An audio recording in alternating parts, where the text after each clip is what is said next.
ओम शांति। सावन के महीने में बहुत सारी गलतियां कर जाते हम। बहुत सारी ऐसी चीजें कर जाते जो भगवान को भी पसंद नहीं। तो सोचिए, जब भगवान को पसंद नहीं तो हम जो कर्तव्य कर रहे हैं उसका हमें फल भी नहीं मिलेगा। तो भगवान हमें क्या कहते कि बच्चे, जो भी कर्म करो सोच समझ कर करो, बाद में आपका पश्चाताप ना हो। मैंने क्यों किया? कार्य अकार्य कर तो दिया, लेकिन क्यों किया? आज हम कई बार ऐसी भूलें कर जाते जो बाद में पश्चाताप होता, क्यों किया? सावन का महीना है, शिव को याद किया जा रहा है चारों तरफ, लेकिन सोचिए कि शिव भगवान भी हम बच्चों के हर कर्तव्य को देख रहा है, हर कार्य को देख रहा है। हमें कोई ऐसी भूल नहीं करनी जिससे वो हमारे से रुष्ट हो जाए। किसी दुखी या शांत आत्मा को और दुखी ना करें, क्योंकि कई बार कोई गरीब आत्मा आपके पास आती है, आप उसे प्रताड़ित कर देते हो। नहीं, प्रताड़ित नहीं करो, उसे सम्मान दो, क्योंकि वो गरीब आत्मा भी भगवान का बच्चा है। तो स्पेशली इन दिनों में मैं तो ये कहूंगी, ये दिन नहीं, हमेशा किसी गरीब का तिरस्कार मत करो। आपको भगवान ने अमीर बनाया है, आपका भाग्य है। उसे गरीब बनाया है, वो उसका भाग्य है।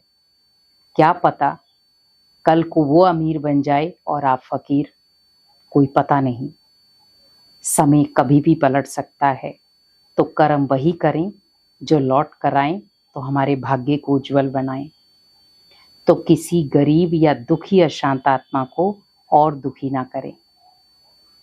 दूसरा, अगर कोई आपके पास भोजन के लिए आता है या आपको लगता है कि वो भोजन की मांग कर रहा है, उसे भूख लगी है, लेकिन हम कई बार इग्नोर कर देते हैं।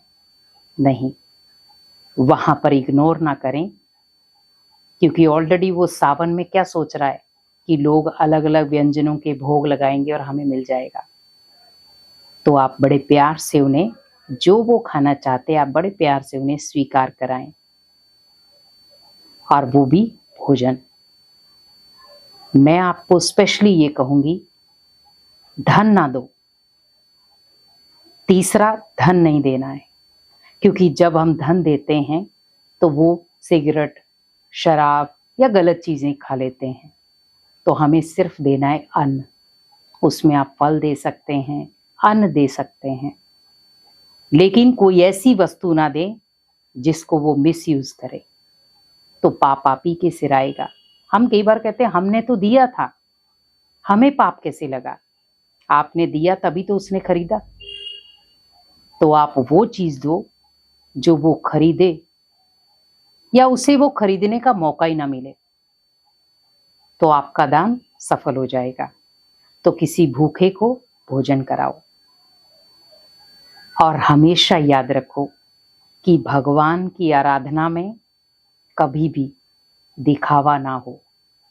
ये बहुत भूलें आज हम कर रहे हैं। दिखावा, दिखावे से कभी भगवान खुश नहीं होते। दिखावे से इंसान खुश हो सकता है, भगवान नहीं। भगवान को दिखावा पसंद ही नहीं है। अगर हम भगवान की पूजा दिखावे से कर रहे हैं, नहीं पसंद आएगी। दान दिखावे से कर रहे हैं, नहीं पसंद आएगा। भगवान को सिर्फ सच्चा मन पसंद आता है। तो हमें किसी को नीचे गिरा करके कोई ऐसा कर्म नहीं करना है जिससे हम ये समझें कि मैं बड़ा हूं। आज बहुत सारी जगहों पर दर्शन करने हैं तो पैसे दो। सोचिए, भगवान से मिलने के लिए क्या पैसे की जरूरत है? बहुत सारे लोग करते हैं, पैसे दिए दर्शन किए। लेकिन बहुत सारे ऐसे शरीर से नहीं चल पाते, तो वो कोशिश करते हैं कि हम धन से डायरेक्ट दर्शन ले लें। लेकिन जब आप लंबी कतारों में खड़े होंगे और उन कतारों में जब आप दर्शन करेंगे, तो उसका सुकून अलग होगा। लेकिन वो जो दर्शन आपने पैसे से किए वो दर्शन नहीं थे। वो सिर्फ क्या था कि हम एक फॉर्मेलिटी करने आए दर्शन करने की। दर्शन का मतलब है जहां कष्ट भी सहन करना पड़े, त्याग भी करना पड़े, और भगवान त्याग का ही फल देता है। आपने क्या त्याग किया? धन दिया, दर्शन कर लिए।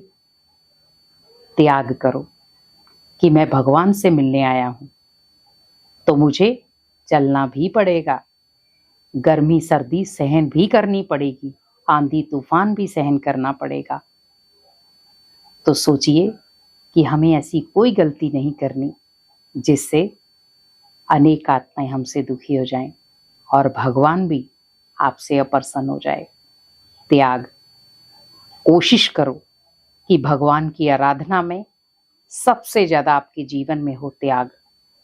और जब आप त्याग करेंगे तो भगवान आपको हर प्राप्ति से भरपूर करेगा, हर संकट से आपको उभारेगा और आपके जीवन को श्रेष्ठ बनाएगा। और आप भले कोई भी विघ्न आपके जीवन में आ रहा होगा, वो हर विघ्न को हर लेगा। तो इसीलिए कोशिश करें कि ये भूलें ना हो, इन भूलों को खत्म करके अपने जीवन को श्रेष्ठ बनाएं। ओम शांति।